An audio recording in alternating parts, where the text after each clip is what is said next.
Hello everyone, and welcome back to Let's Play Mass Effect. Last we left off, we were about to have a word with Garrus. Thanks for bringing me on board, Commander. I knew working with the Spectre would be better than life at CSEC. You knew, did ya? Have you worked with the Spectre before? Well, no, but I know what they're like. If you don't know Spectres one... make their own rules. You're free to handle things your way. At CSEC, you're buried by rules. The damn bureaucrats are always on your back. But that's not so bad. Not always. For the most part, the rules are there for a reason. Maybe. But sometimes it feels like the rules are only there to stop me from doing my work. If I'm trying to take down a suspect, it shouldn't matter how I do it, as long as I do it. But CSEC wants it done their way. Protocol and procedure come first. That's why I left. That's why you left. Because there are rules to making sure that you are properly taking down a suspect? So you just quit because you didn't like the way they do things? There's more to it than that. It didn't start out bad, but as I rose in ranks, I got saddled with more and more red tape. CSEC's handling of Saren was typical. I just couldn't take it anymore. I hate leaving. It is tough. I hope you made the right choice. I'd hate for you to regret it later. Well, that's sort of why I teamed up with you. It's a chance for me to get off the Citadel, see how things are done outside CSEC. Either way, I plan to make the most of this. And without CSEC headquarters looking over my shoulder, well, maybe I can get the job done my way for a change. Well, not on my ship, buddy. If getting the job done means endangering innocent people, then no. We get the job done right, not fast. Got it? I wasn't trying to. I understand, Commander. Ooh. Commander, good to see you. He seems a little cold. And there's Ash, and there's Wrex. Let's have a word with Ash first. Commander? What's your opinion of the last mission? Kinda wish you'd got there sooner, Commander. No offense, I appreciate the rescue. I just wish... That we'd saved your unit, yeah. You wish we'd been able to save the rest of your unit. Yes, ma'am. If I had been more alert, we wouldn't have been cut down by an ambush. Hey, there's no need to blame yourself. The Geth are perfect ambushers. They don't move, they don't make noise, they don't even breathe. They have flashlight heads, ma'am.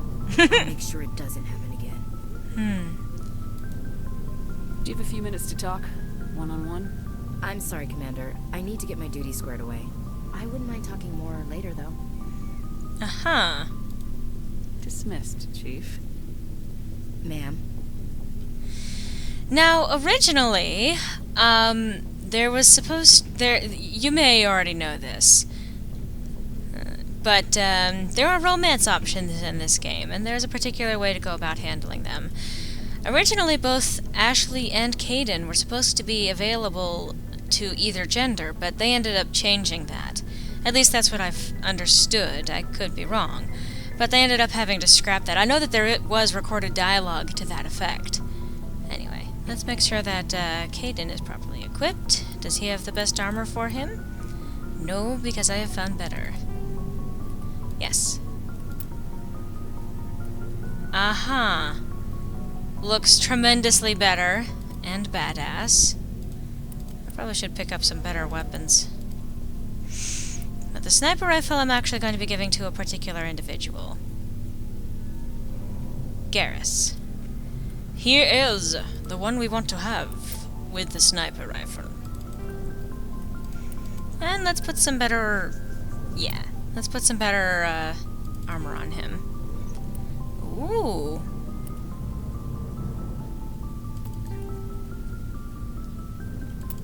It's better for him, and it's blue. I mean, the other one's blue too, but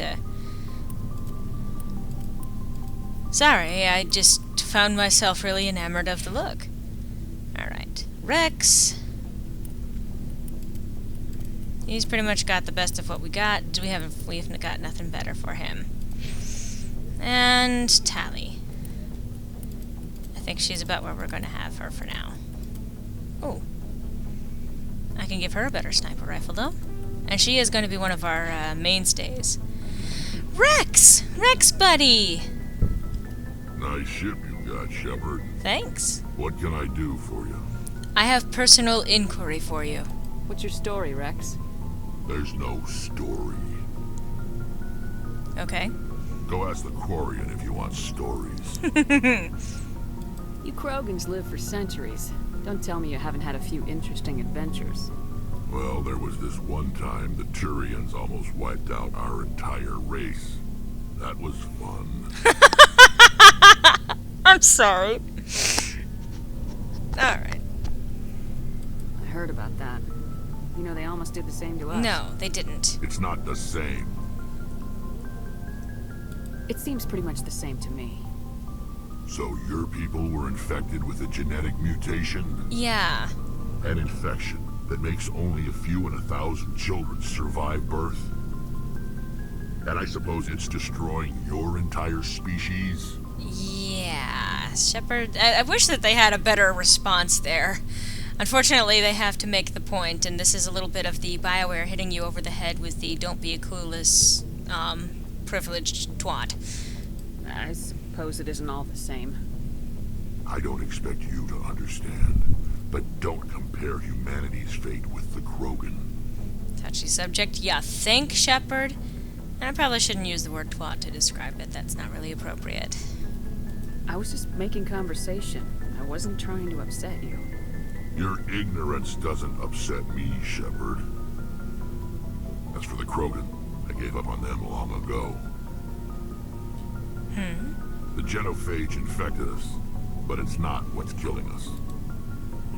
Are your people really dying? What do you think? We're sure not getting any stronger. We're too spread out. None of us are interested in staying in our own system. Lots of species have left their homes and prospered. But they go to colonize new worlds. We're not settlers. We're warriors. We want to fight. So we leave. Hire ourselves out. And most of us never go back. What can you tell me about the genophage? Ask the Solarians if you want details. They made it. All I know, it makes breeding nearly impossible. Thousands die in stillbirth, and most never get that far. Every Krogan is infected. Every one. And no one's rushing to find a cure. But that's... Why don't the Krogan try to find a cure? When was the last time you saw a Krogan scientist? That's a good point. Ask a Krogan. Would he rather find a cure for the genophage or fight for credits? He'll choose fighting every time. It's just who we are, Shepard. I can't change that. Nobody can. So long, Wrex. Shepard. That's a really unfortunate conversation. It's really depressing. I mean, not because I think Wrex is depressing. He has every right to be sad there. So... Hey, Commander, you know that Quarian, Tali? She's been spending all her time down here asking me about our engines. is she bothering you? I'll tell her to leave you alone. What? No, she's amazing. I wish my guys were half as smart as she is. Give her a month on board and she'll know more about our engines than I do. She's got a real knack for technology, that one. I can see why you wanted her to come along. I figured she'd be a real asset to the team. You've got an eye for talent, Commander, but I'm guessing that's not why you came down here. Did I already ask any of these? Fill me in on the IES stealth system. How does it work exactly? You can't hide a ship out in space. They emit too much heat and radiation. Too easy for sensors to pick them up, unless you find a way to capture those emissions. So our stealth systems trap the energy we give off in storage sinks built into the ship itself. No emissions to give away our location. Eventually the sinks have to be vented. More than a few hours silent running and they overheat. Cook us inside our own hull. There's no way for anyone to detect us? Well, outside of looking out the Visual window. scan can still pick us up. Anyone looking out a window can see us plain as day. But you have to be pretty close to get an actual visual out in space. Most vessels rely on scanners. As long as the stealth systems are engaged, they can't see us. Not unless we accelerate to FTL speeds. Why doesn't it work with faster-than-light travel? Cranking up the FTL blue shifts our emissions, pushes them into frequencies too high to capture in the sinks. As soon as we make the jump, it's like setting off a flare. Sensors can pick up our location whenever we enter or exit FTL flight, but for short-range missions, our stealth systems are amazing, and we've got the only one Nice. I want to know more about the Normandy. She's the best ship I've ever served on. Probably the fastest vessel ever designed. And she's the only one using the new Tantalus drive core. What's so special about the Tantalus drive core? Proportionally, it's about twice the size of any other vessel. Not only are we faster, we can run at FTL speeds longer before we have to discharge the core. What else have you served, Adams? If you name a class of Alliance ship, I've probably served on it. Everything from dreadnoughts and carriers right down to frigates like the Normandy. My last assignment was on the Tokyo, only a cruiser, but she was a good ship. Couldn't hold a candle to the Normandy, though. Okay. Carry on, Adams. Aye, aye. And for that I leveled. Alright. Hi, Tali. I see you have reverted to your classic purple. Your ship's amazing, Shepard. I've never seen a drive core like this before. I can't believe you were able to fit it into a ship this small. I'm starting to understand why you humans have been so successful. I had no idea Alliance vessels were so advanced. Well, the ship is special. The Normandy's a prototype, cutting-edge technology. A month ago, I was patching a makeshift fuel line into a converted tug ship in the flotilla. Now, I'm sitting on board one of the most advanced vessels in Citadel space. I have to thank you again for bringing me along. Traveling on a vessel like this is a dream come true for me. You're into ships, are you? I had no idea you found ship technology so interesting. It comes with being a Quarian. The migrant fleet is the key to the survival of my people. Ships are our most valuable resource. That's true. But we don't have anything like this. We make do with cast-offs and second-hand equipment. We just try to keep them running for as long as we can. Some of the fleet's larger vessels date all the way back to our original flight from the Geth. That was 300 years ago, though. I can't believe your fleet's still using ships that are 3 centuries old. They're constantly being repaired, modified, and refitted. They aren't pretty, but they work. Mostly. Mostly, huh? We've tried to make ourselves as independent as possible on the flotilla. Grow our own food, mine, and process our own fuel. But some things we just can't make on our own. A patch to maintain the hull integrity requires raw materials we just don't have. That's why our pilgrimages are so important. That makes a lot of sense. Tell me about your people. Our lives aren't easy. Resources are scarce, and we are constantly on the move. Everything we do must in some way contribute to the continuation of the migrant fleet. There are 17 million Quarians in the flotilla, and each of us relies on the others for survival. The bonds among my people are strong. 17 million? Unfortunately, we have had to surrender many of the freedoms and civil liberties other species take for granted. $17 million. I mean, Quarians. I'm sorry. What kind of freedoms? Well, it's illegal for parents to have more than one child. If our population grows too much, it would strain our resources to their breaking point. Of course, we also can't allow our numbers to become too few. If our population is in decline, the rule against single births is temporarily repealed.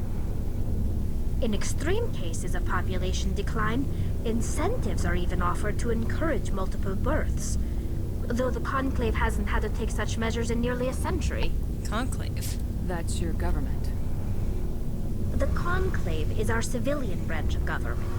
Each ship can elect a representative to serve on the Conclave and make decisions that affect the fleet as a whole. On matters that affect an individual ship, however, the captain has the final say.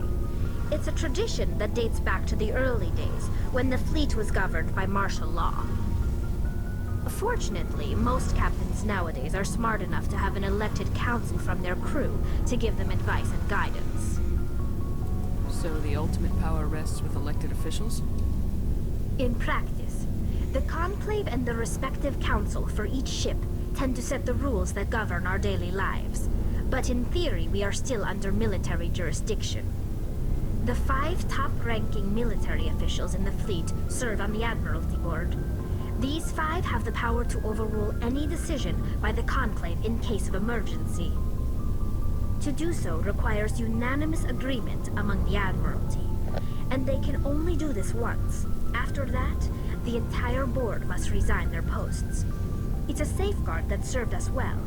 In nearly 3 centuries, the Admiralty Board has only overruled the Conclave 4 times.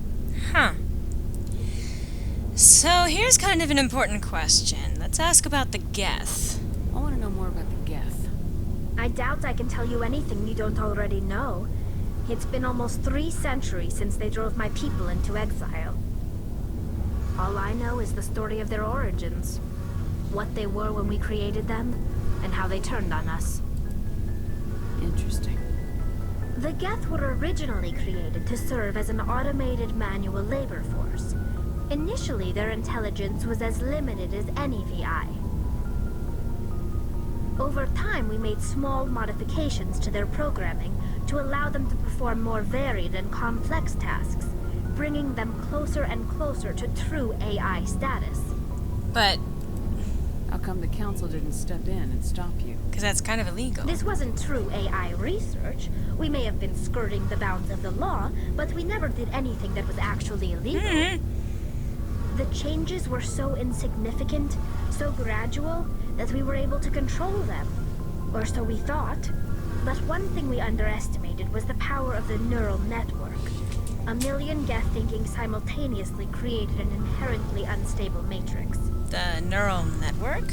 So the Geth share brain power? Many of the Geth's logic systems were designed to work in concert with other nearby Geth. Basically, the more of them you have in the group, the smarter they are. Hive mind? Like Darkspawn? So there's some sort of group consciousness. No, nothing like that. They cannot share sensory data or information. Their programming cannot handle that much simultaneous input. Each Geth maintains an individual awareness and identity. The neural network only operates on a process-based level. It's basically the synthetic equivalent of a subconscious. Huh.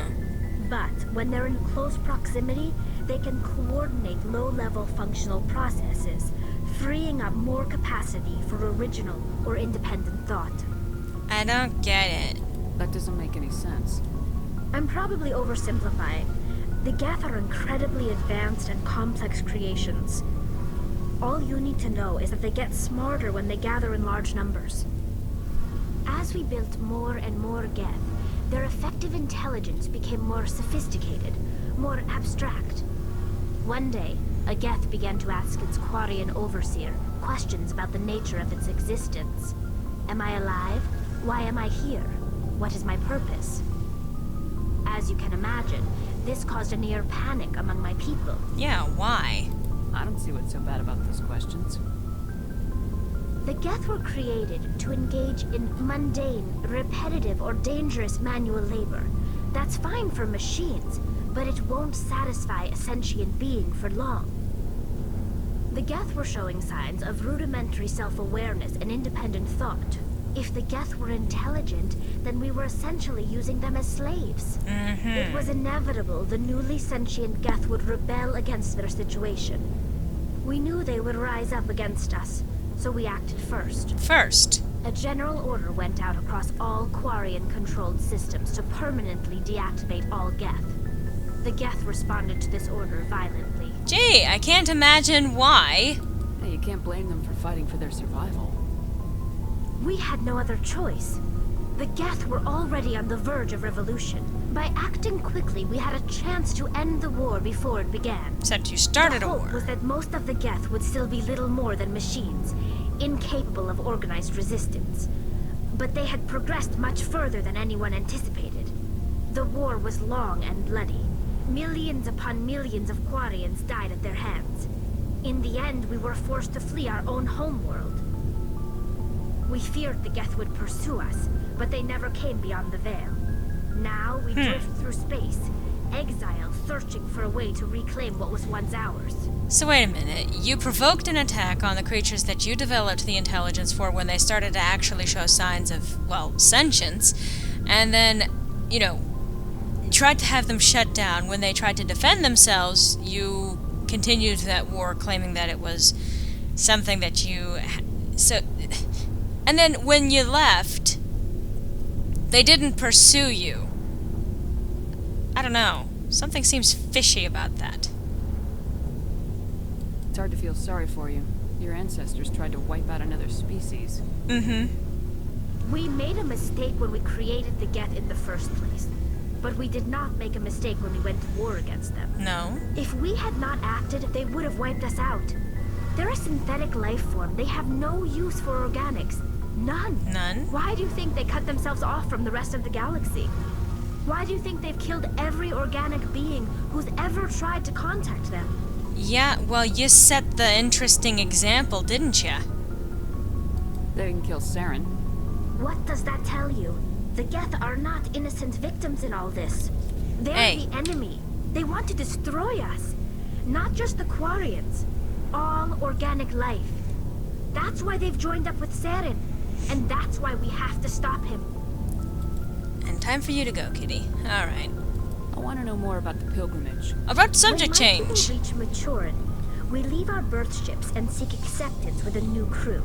It's necessary to maintain genetic diversity among the fleet. But no ship wants to accept someone who will be a burden on them.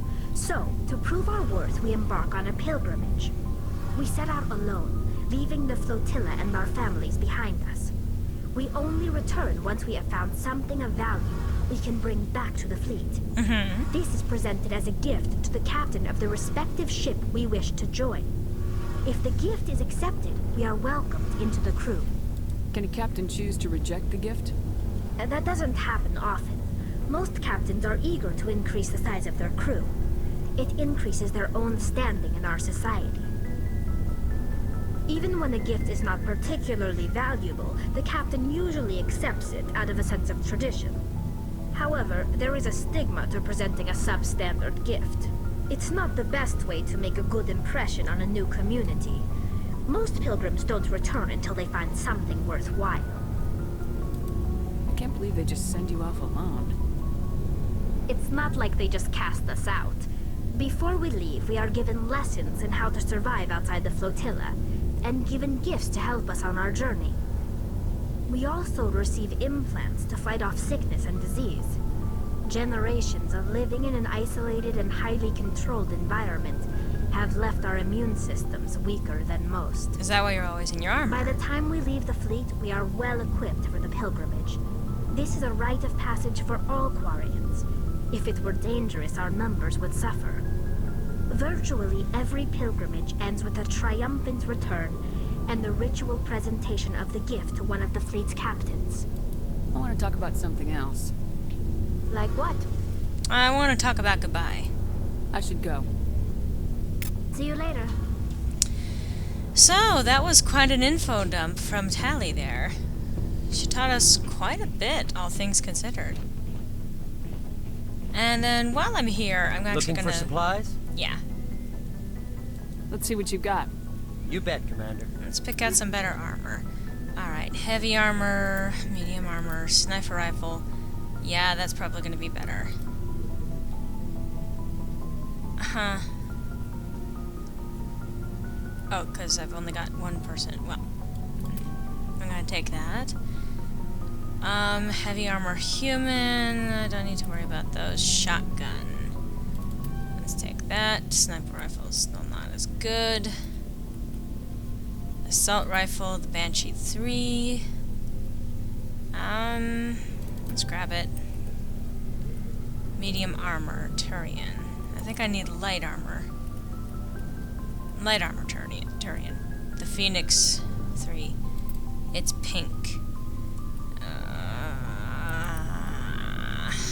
I don't want to do that. Alright, I can just run right through here. Okay. Well, let's see if there's anything better that I can give. Okay, so that's actually worse than the Avenger 2. Ooh, but I'm gonna give that to Garrus, so... Alright. So, Garrus... I got a new weapon for you. Oh. Oh, it's better than what you've got now, that one. Well, actually, all things considered, maybe I should just put that back on you. But the sniper rifle I have for you. Wait. Oh, the accuracy is better, though. And for a sniper rifle, that is more important. Yeah.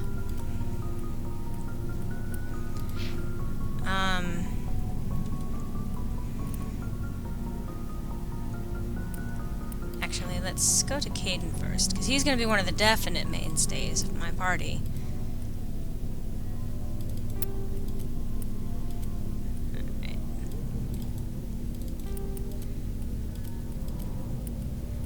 Okay. And then Tali. And the Banshee 2 is better than what you've got.